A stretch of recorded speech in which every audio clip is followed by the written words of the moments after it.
سترې محکمې د 14 لوړپوړو پخوانیو او اوسنیو چارواکو د نیولو حکم وکړ.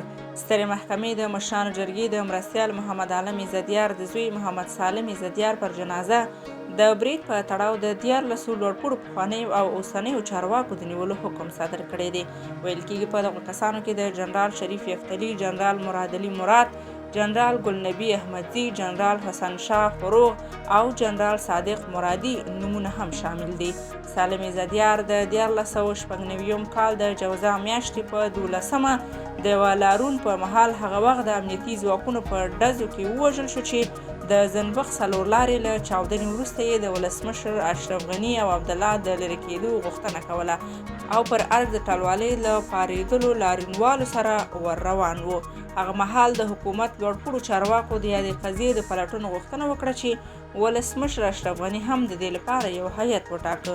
وروسته د مشرانو جرګې مرستیال ګواښ وکړ او ویې ویل که عاملین یې ونه نیول شي خپله به یې انتقام واخلي. د یادونې وړ دی چې د زنبق د چاودنې او لاریون پر مهال د سالم عزتیار له وژنې وروسته د نوموړي په جنازه کې بیا چاودنې 6 تنه ووژل او تر 90 پورې کسان یې ټپیان کړل چې د پخواني اجرایي رئیس عبدالله په ګډون ګڼو لوړپوړو چارواکو هم په جنازه کې حضور درلود.